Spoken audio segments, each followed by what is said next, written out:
Hello student, I am Dr. Hemant Kumar Saw, Department of Mathematics, Government Digvijay college Rajnandgaon. पहले lecture में हमने unit 5 का calculus of variation के अंतर्गत फंक्शनल प्रॉब्लम के फिक्स बाउंड्री कंडीशन के तहत मैक्सिमा मिनिमा फाइंड आउट किया था। उसमें से केवल एक केस देखे थे, functional problem with first order derivative. इस लेक्चर सीरीज में हम आइसोमेट्रिक प्रॉब्लम के बारे में डिस्कस करेंगे और functional problem with higher order derivative के बारे में भी हम डिस्कस करेंगे। तो मैंने सबसे पहले बताया था कि कोई भी फंक्शनल प्रॉब्लम का मैक्सिमा और मिनिमा बाउंड्री कंडीशन के तहत निकालते हैं, और बाउंड्री कंडीशन दो तरह से होते हैं।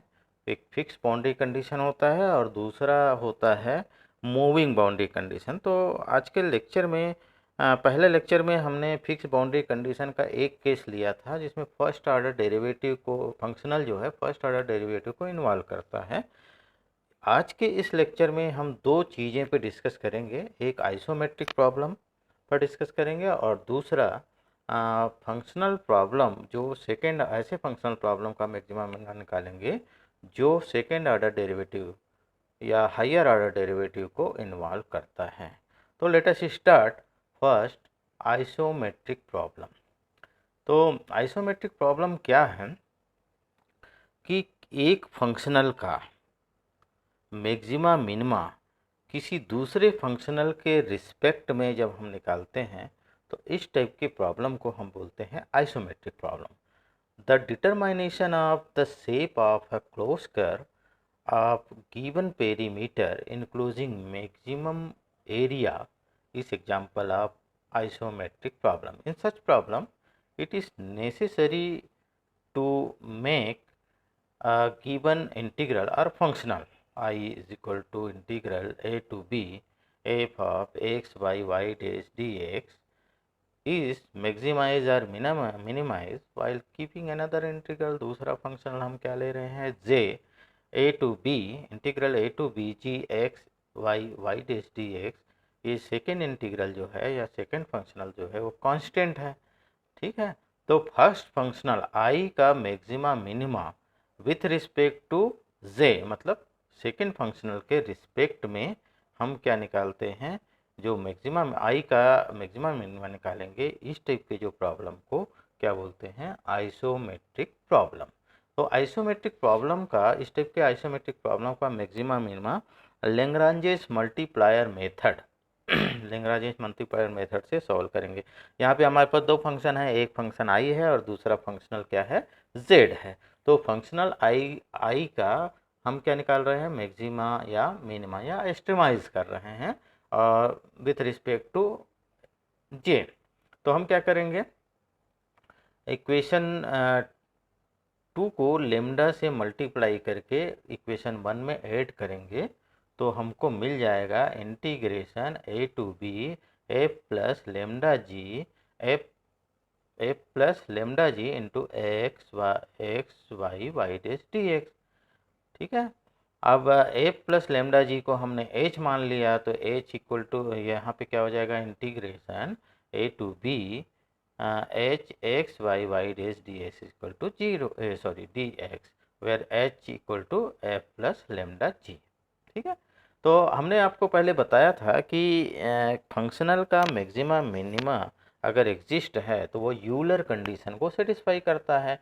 तो ये आइसोमेट्रिक फंक्शनल है, आइसोमेट्रिक प्रॉब्लम मतलब आई के मैक्सिमा मिनिमा एग्जिस्टेंस के लिए यहाँ भी एक कंडीशन होगा यूलर, मतलब ये जो फंक्शनल है वो यूलर कंडीशन को क्या करेगा, सेटिस्फाई करेगा, ठीक है। तो इस केस में यूलर कंडीशन क्या हो जाएगा, del H by del Y minus D by D x del H upon del Y dash is equal to 0, ठीक है। तो ये यूलर कंडीशन हो गया। यहाँ एफ के जगह पे एच आ गया है, कोई नया चीज़ नहीं है, वो सिंपल वही है, del H by del Y minus D by D x del H by del Y dash is equal to 0। तो दिस इज यूलर कंडीशन। तो here the value of integration and lambda are determined by boundary condition। जो ठीक है। Lambda का value किससे determine होगा, जो boundary condition दिया रहेगा उससे लेमडा का वैल्यू निकालेंगे यूजिंग गिवन इंटीग्रल जे, मतलब जे का उपयोग करते हुए लेमडा का मान बाउंड्री कंडीशन का के तहत हम यहाँ पे निकालेंगे। ठीक है, तो ये है मेथड, ये है आइसोमेट्रिक प्रॉब्लम। तो आइसोमेट्रिक प्रॉब्लम में हमको क्या करना है कि मान लीजिए आई, फर्स्ट फंक्शनल आई का सेकेंड फंक्शनल जे के द्वारा हम मैक्सिमा मिनिमा निकालेंगे। यहाँ पे जे क्या है, कांस्टेंट है। ठीक है, तो इसमें हम लेग्रांजियस मल्टीप्लायर का यूज़ करेंगे और उसमें यूलर कंडीशन को सेटिस्फाई करेंगे। ठीक है, तो ये देखते हैं, चलिए देखते हैं एक example. Example number 1, find the plane curve of fixed perimeter and maximum area. ठीक है, we have to find plane curve of fix perimeter, मतलब ऐसे कर्व को फाइंड आउट करना है जिसका पेरीमीटर फिक्स्ड है और एरिया क्या है, मैक्सिमम। ठीक है, तो यहाँ पे हम एक डायग्राम के जरिए समझेंगे। ये डायग्राम ले लीजिए। ठीक है, एक्स एक्सिस वाई एक्सिस में हम एक कर्व ले रहे हैं पी और क्यू, पॉइंट पी और पॉइंट क्यू, दोनों के बीच का जो लेंथ है, डिस्टेंस है, उसको हम क्या ले रहे हैं, एल ले रहे हैं। ठीक है, ओरिजिन से पी का डिस्टेंस, ठीक है, एक्स एक्सिस में ओरिजिन से पॉइंट पी का जो डिस्टेंस है उसको x1 ले रहे हैं और ओरिजिन से q का जो डिस्टेंस है उसको हम x2 ले रहे हैं। तो हमको क्या निकालना है, p और q के बीच की दूरी का फार्मूला क्या होता है, p और q के बीच की दूरी मतलब लंबाई हम क्या लिए हैं, l लिए हैं। तो l का फार्मूला क्या हो जाएगा, l is equal to, distance formula बोलते हैं, l equal to integration from x1 to x2 under root 1 plus Y dash square dx। तो ये डिस्टेंस फार्मूला होता है, ऑलरेडी आप जानते हैं, ये तो स्टैंडर्ड फार्मूला है लेंथ का। तो इस फार्मूला को हमने यहाँ पे लिया। ठीक है, हमको और क्या है, ऐसे कर्व को फाइंड आउट करना है जिसका पेरीमीटर क्या है, फिक्स्ड है और एरिया क्या है, एरिया क्या है, मैक्सिमम है। तो साथ में हमको एरिया भी निकालना है, इसका एरिया। तो area between P Q, area between P Q है, X axis, ordinate y equal to x1 and y equal to x2, इन सबसे घिरा हुआ जो एरिया है ये बीच का, उस एरिया का फार्मूला क्या हो जाएगा, a equal to integration x1 to x2 y into dx। तो ये एरिया का फार्मूला हो गया। तो यहाँ पे हमको दो चीज़ें मिल गया, दो फंक्शनल मिल गया। ये एक l इज इक्वल टू क्या मिला, integration from x1 to x2 under root 1 plus Y dash square dx, और दूसरा है area integration from x1 to x2 y dx। तो हमें क्या करना है, इस एरिया मतलब इक्वेशन नंबर 2 को क्या करना है, मैक्सिमाइज करना है। एरिया इक्वेशन नंबर 2 को क्या करना है, मैक्सिमाइज करना है। किसका यूज़ करते हुए मैक्सिमाइज करना है, एल का, इक्वेशन नंबर 1 का यूज़ करते हुए क्या करना है, मैक्सिमाइज करना है। तो इसके लिए हम क्या यूज़ करेंगे, लेग्रांजियस मल्टीप्लायर मेथड। ठीक है, तो यहाँ पे हम f क्या ले लेंगे, f इंटीग्रेंट y ले लेंगे, f is equal to Y ले लेंगे, और दूसरा है l का जो f है उसको हम क्या ले लेंगे, g। तो f is equal to Y और g इक्वल टू क्या ले रहे हैं यहाँ पे, under root 1 plus Y dash square. ठीक है, अब दोनों का हम राइटिंग h, दोनों का सम अप हम क्या लेंगे, लेग्रांजियस मल्टीप्लायर से a प्लस लेमडा जी, उसको हम क्या मानते हैं, h। ठीक है, तो h का h इज इक्वल टू क्या हो गया, f प्लस लेमडा जी। तो h का वैल्यू, f और g का वैल्यू रखेंगे, f इक्वल टू वाई है और g equal to under root 1 plus Y dash square है। तो ये हो गया h का वैल्यू। अब हम इसका h क्या हो गया, h किसको सेटिस्फाई करेगा, यूलर इक्वेशन को सेटिस्फाई करेगा। तो यूलर इक्वेशन को हम सेटिस्फाई करते हैं। तो यूलर इक्वेशन एच के लिए यूलर इक्वेशन क्या है, del H by del Y minus D by D x del H by del Y dash is equal to 0। तो ये है यूलर इक्वेशन किसके लिए, एच के लिए।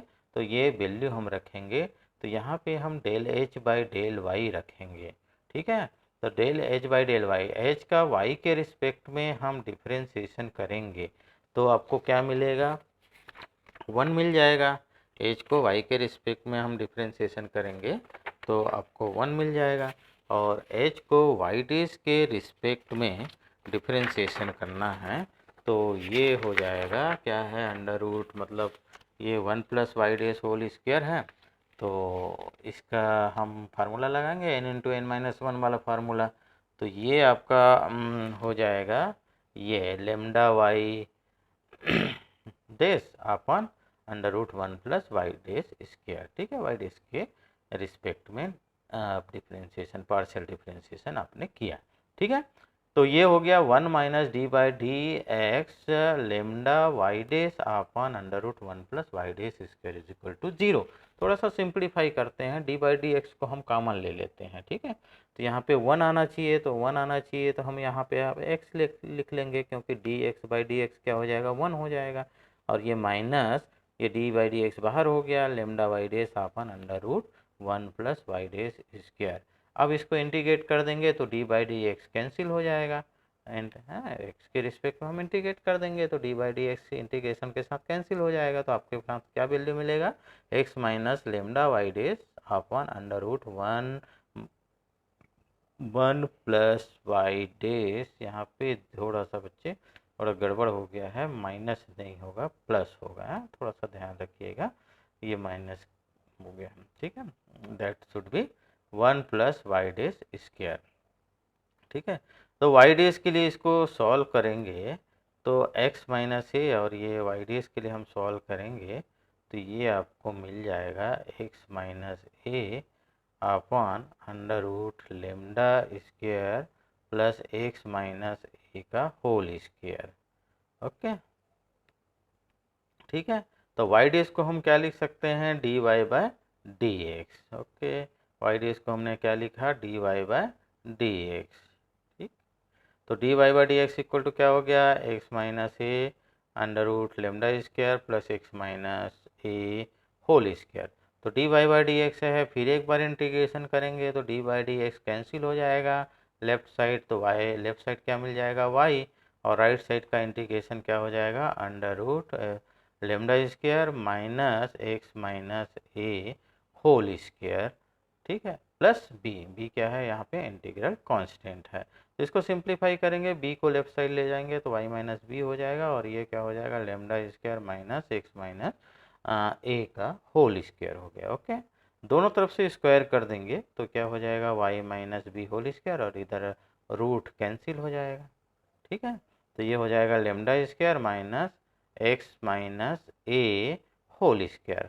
तो और इसको एक्स माइनस ए का होल स्क्वायर को लेफ्ट साइड ला लेंगे तो ये क्या मिल जाएगा, X minus A whole square plus Y minus B whole square is equal to lambda square, जो क्या है, किसका इक्वेशन है, इक्वेशन ऑफ सर्कल, सर्कल का इक्वेशन है जिसका सेंटर ए और बी, ठीक है। तो विच इज़ द सर्कल। तो ये क्या है, ये जो है हमारा क्वेश्चन क्या था आपके पास, हमारा ऐसे प्लेन कर्व को फाइंड आउट करना था जिसका पेरीमीटर फिक्स्ड है और एरिया क्या है, मैक्सिमम है। तो ये रिक्वायर्ड कर्व जो चाही गई कर्व क्या है, एक सर्कल है, कौन सा circle, X minus A whole square plus Y minus B whole square is equal to lambda square, ठीक है। तो ये आपका रिक्वायर्ड कर्व हो गया, ठीक, ओके। तो ये आपका क्वेश्चन नंबर 1 हो गया जो आइसोमेट्रिक प्रॉब्लम है। अब हम डिस्कस करेंगे कि हमने बताया था कि पहले पार्ट में हमने फर्स्ट लेक्चर में हमने क्या निकाला था, फंक्शनल का मैक्सिमा मिनिमा निकाला था जो फर्स्ट ऑर्डर डेरिवेटिव को सेटिस्फाई करता है, ठीक है, फंक्शन का। अब हम ऐसे फंक्शनल का मैक्सिमा मिनिमा निकालेंगे जो हायर ऑर्डर डेरिवेटिव को इन्वॉल्व करता है, ठीक है। हायर ऑर्डर डेरिवेटिव मतलब 2 ऑर्डर मोर देन 2 ऑर्डर। तो इसके लिए क्या मेथड है, पहले हम कैसे इसको मेथड होगा, मेथड क्या होंगे उसको डिस्कस करेंगे, फिर हम एक एग्जाम्पल से इसको डिटेल में एक्सप्लेन करेंगे। तो कंसीडर द फंक्शनल क्या होता है, स्टैंडर्ड फंक्शनल हम लेते हैं I is equal to integration from A to B F X Y Y dash Y double dash. यहाँ हमने आपको क्या बताया था कि यहाँ पे हायर ऑर्डर मतलब हम सेकेंड ऑर्डर डेरिवेटिव को इन्वॉल्व करने वाला फंक्शनल ले रहे हैं। सेकेंड ऑर्डर, पहले वाले में हमने केवल एक ऑर्डर लिया था फर्स्ट ऑर्डर, अब हमने क्या है फर्स्ट ऑर्डर के साथ साथ सेकेंड ऑर्डर भी है, यहाँ पे ध्यान रखना। ठीक है, तो फर्स्ट में क्या होता था, बाउंड्री कंडीशन दो ही होता था, एक लोअर बाउंड्री और एक अपर बाउंड्री। तो यहाँ पे लोअर दो ही है, लोअर और अपर के लिए पेयर ऑफ बाउंड्री कंडीशन हो जाएंगे, मतलब टोटल 4 कंडीशन आपको दिया रहेगा। Y X zero is equal to Y zero, Y first derivative के लिए होगा Y dash X zero equal to Y zero dash, Y X one is equal to Y one, Y dash X one is equal to Y one dash. तो ये हो जाएगा boundary condition. Fixed है ये, यहाँ पे ध्यान रखना, ये भी फिक्स बाउंड्री कंडीशन का ही प्रॉब्लम है। ठीक है, तो हमने आपको बताया है कि फंक्शनल है, अगर मैक्सिमा मिनिमा एग्जिस्ट है, एक्सट्रीमम उसका एग्जिस्ट है, तो किसको सेटिस्फाई करता है, यूलर इक्वेशन को सेटिस्फाई करता है। तो यहाँ पे हमने पहले वाले पार्ट में फर्स्ट ऑर्डर यूलर इक्वेशन बताया था, अब इसमें सेकेंड ऑर्डर फंक्शनल के लिए यूलर इक्वेशन को क्या करेगा, ये सेटिस्फाई करेगा। तो ये जो है सेकेंड ऑर्डर डेरिवेटिव्स के लिए यूलर इक्वेशन है F Y minus D by D X F Y dash plus D square upon D x square into F Y double dash, मतलब ये एक टर्म और स्क्वायर वाला टर्म इसमें ऐड हुआ है। ठीक है, तो ये सेकेंड ऑर्डर, ध्यान रखना है आपको कि फर्स्ट ऑर्डर डेरिवेटिव को इन्वॉल्व करने वाले फंक्शनल के लिए यूलर इक्वेशन अलग है, सेकेंड ऑर्डर डेरिवेटिव इन्वॉल्व करने वाले फंक्शनल के लिए यूलर इक्वेशन अलग है ये। ठीक है, तो ये थोड़ा सा माइनर चेंजेस है, इसमें एडिशन नया क्या हो जाता है, D square by D x square F Y double dash is equal to 0। Right, तो इसमें हम क्या करेंगे, चीज़ें हैं वही है, यहाँ पे फायर कंडीशन दिया रहेगा, सेकेंड ऑर्डर फंक्शनल क्या है, एफ क्या है, से एफ में क्या होगा, सेकेंड ऑर्डर डेरिवेटिव एग्जिस्ट होगा, और उसके लिए यूलर इक्वेशन थोड़ा अलग होगा। तो प्रोसीजर वही है, बस थोड़ा सा फार्मूला में चेंजेस है। तो let us see one example, example number 2।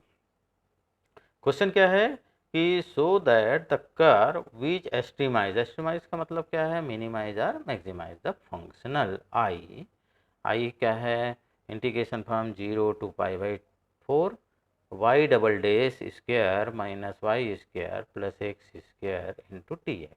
Right, तो यहाँ पे देख रहे हो आप सेकेंड ऑर्डर डेरिवेटिव है वाई डबल डेस। ठीक है, तो इसके लिए यूलर इक्वेशन अलग हो जाएगा, बाउंड्री कंडीशन भी बदल जाएंगे इसके। तो बाउंड्री कंडीशन क्या दिया हुआ है, लोअर लिमिट पे boundary condition Y zero equal to 0 और Y dash zero equal to 1 दिया है। अपर लिमिट पे बाउंड्री कंडीशन क्या दिया हुआ है, वाई पाई बाई 4 इक्वल, दोनों का वैल्यू क्या है, 1 बाई पाई बाई 4 और वाई डेस पाई बाई 4, दोनों का वैल्यू क्या है, 1/√2। तो इस फंक्शनल का दिए गए बाउंड्री कंडीशन के तहत हमको क्या करना है, मैक्सिमा या मिनिमा निकालना है। तो सॉल्यूशन देखते हैं।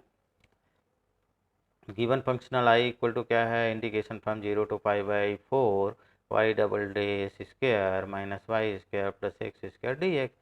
कंपेयर करेंगे स्टैंडर्ड फॉर्म फंक्शनल से, तो f इक्वल टू क्या मिल जाएगा, Y double dash square minus Y square plus X square.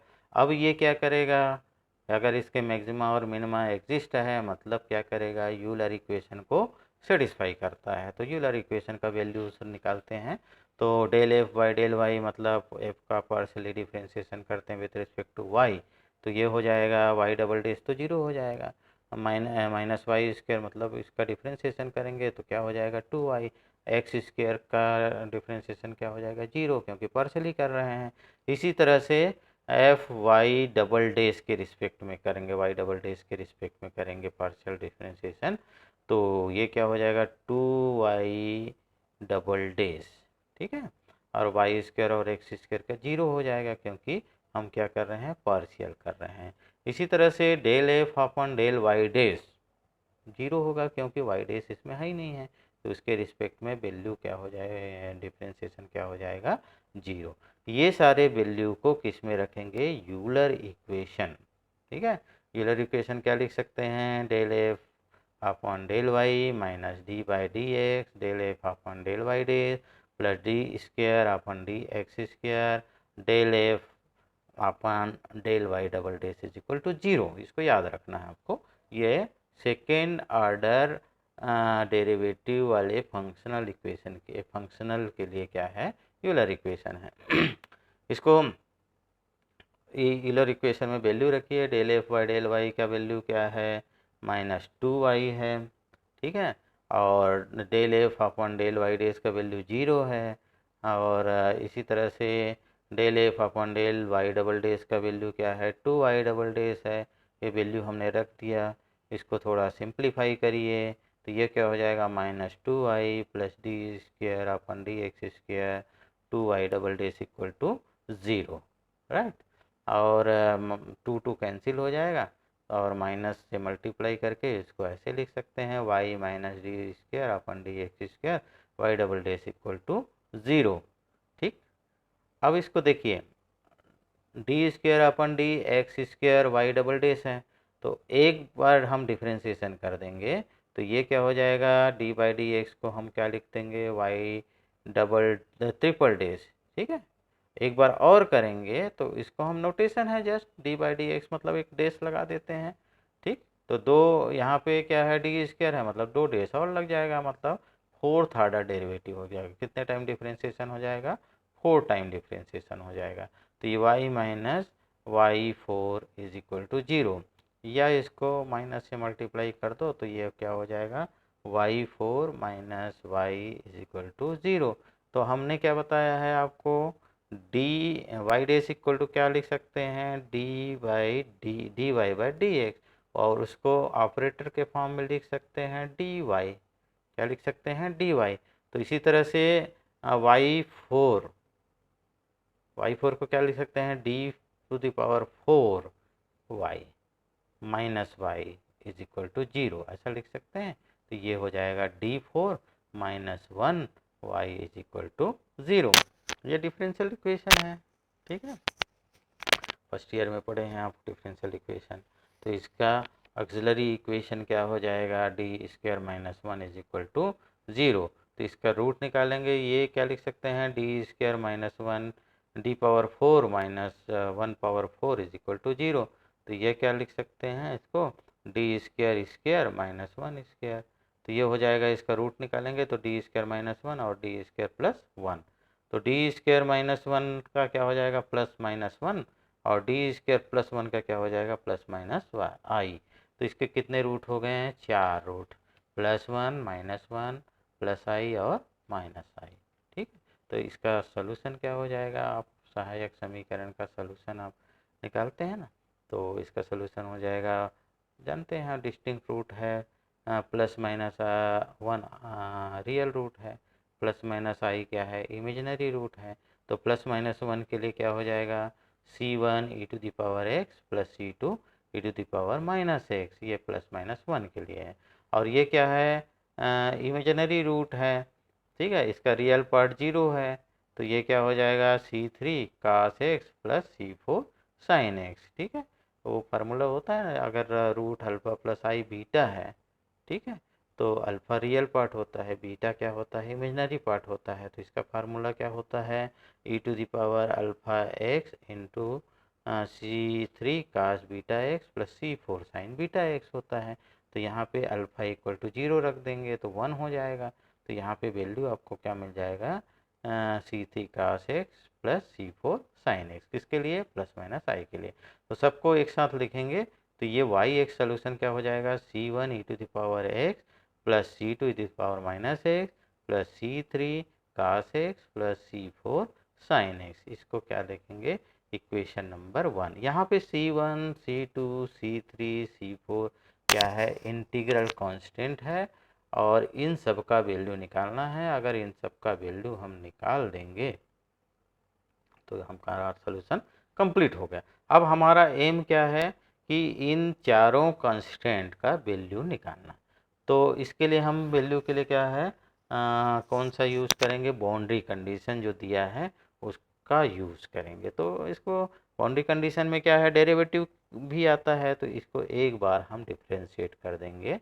तो डिफ्रेंशिएट कर दीजिए, वाई डेस एक्स हो जाएगा ये c1 e to the power x का differentiation e to the power x होता है, और ये c2 कांस्टेंट है इसलिए c2 आ जाएगा। e to the power minus x का क्या हो जाएगा, माइनस बाहर आ जाएगा, e to the power minus x, और cos x का डिफ्रेंशिएशन क्या हो जाएगा, माइनस साइन एक्स होता है। इसी तरह से साइन एक्स का डिफ्रेंशिएशन क्या होता है, cos x होता है। तो y डैश x क्या हो जाएगा, c1 e to the power x minus c2 e to the power minus x minus c3 sine x plus c4 cos x। तो ये हो गया इक्वेशन नंबर 2।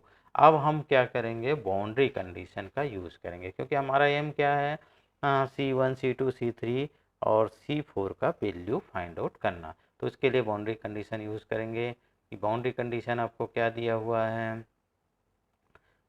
बाउंड्री कंडीशन दिया हुआ है आपका y 0 0 है, अगर x इक्वल टू 0 है तो y इक्वल टू 0 है, अगर x इक्वल टू 0 है तो y डैश 0 क्या है, 1 है। तो ये पहला बाउंड्री कंडीशन है। सेकेंड वाला क्या है, y पाई बाई 4 है तो 1/√2 है, y डैश पाई बाई 4 है तो भी 1/√2 है। तो पहला बाउंड्री कंडीशन हम यूज़ करते हैं किस पे, y0 वाला। तो y0 0 और y डैश 0 1, तो ये यूज़ करेंगे। तो y0 मतलब x इक्वल टू 0 पे y इक्वल टू 0 है, तो ये x इक्वल टू 0 इसमें रखिए इक्वेशन नंबर 1 पे। तो ये हो जाएगा e to the power 0 c1 e to the power 0 plus c2 e to the power 0 plus c3 का 0 प्लस c4 साइन 0। सिंप्लीफाई करेंगे, y0 0 है तो e टू पावर 0 क्या, e टू द पावर 0 क्या होता है, 1 होता है, cos 0 क्या होता है, 1 होता है, और साइन 0 क्या होता है, 0 होता है। तो आपको क्या मिल गया, 0 is equal to c1 plus c2 plus c3। ठीक है, तो आर क्या लिख सकते हैं, c1 plus c2 plus c3 is equal to 0। इसको दीजिए आप इक्वेशन नंबर 3। सिमिलरली आप क्या है इसका डिफरेंशिएशन वाले पार्ट में रखेंगे, क्या रखना है, x इक्वल टू 0 तो y डैश 0 लेफ्ट साइड क्या मिल जाएगा, y डैश 0। ठीक है, ओरिजिनल वाले में रखते हैं, ठीक है, y pi by 4 x equal to pi by 4 रखते हैं। तो इक्वेशन नंबर 2 में है ना, ये आपका इक्वेशन नंबर 2 है, इसमें पाई बाई 4 रखेंगे तो क्या हो जाएगा, y pi by 4, right, y pi by 4 is equal to क्या हो जाएगा, c1 e to the power pi by 4 plus c2 e to the power minus pi by 4 plus c3, हाँ, cos पाई बाई 4 1 होता है, sine pi by 4 क्या होता है, sorry cos pi by 4 होता है 1/√2, साइन पाई बाई 4 भी क्या होता है, 1/√2। तो ये इक्वेशन आपको क्या मिल जाएगा, ये आप y पाई बाई 4 क्या दिया है, 1/√2 दिया हुआ है, तो ये लेफ्ट साइड क्या हो जाएगा, 1/√2 प्लस c1, और राइट साइड क्या हो जाएगा, c1 e to the power pi by 4 plus c2 e to the power minus pi by 4 plus 1/√2 c3 plus 1/√2 c4। इसको देंगे आप इक्वेशन नंबर 4। ओके, अब next similarly y dash 0 dash वाले अब जो है दो कंडीशन है उसको यूज़ करेंगे। तो y dash 0 is equal to क्या दिया हुआ है, y डैश 0 इक्वल टू 1 दिया हुआ है, तो y डैश 0 इक्वल टू 1 रखेंगे, दूसरे इक्वेशन में रखेंगे। ठीक है, तो आपको क्या मिल जाएगा, c1 minus c2 plus c4 is equal to 1, क्योंकि साइन 0 0 होता है, cos 0 1 होता है। ठीक है, तो ये आपका इक्वेशन नंबर 5 क्या मिल जाएगा, c1 minus c2 plus c4 is equal to 1। ये हो गया इक्वेशन नंबर 5। ठीक है, और इसी तरह से इक्वेशन नंबर 2 में रखेंगे तो y डैश पाई बाई 4। ठीक है, इक्वेशन नंबर 2 में क्या रखेंगे, pi by x equal to pi by 4 रखेंगे, तो ये वैल्यू मिल जाएगा c1 e to the power pi by 4 minus c2 e to the power minus pi by 4 minus 1/√2 c3 plus 1/√2 c4। थोड़ा सा इसको और सिंप्लीफाई कर दें, राइट और लेफ्ट साइड ला लें, तो ये हो जाएगा c1 e to the power pi by 4 plus C two E to the power -π/4 -1/√2 C3 plus 1/√2 C4 is equal to 1/√2। तो ये हो जाएगा, आपको 4 इक्वेशन मिल गया, 3, 4, 5 और 6, और 4 अननोन कांस्टेंट है C1, C2, C3 और C4।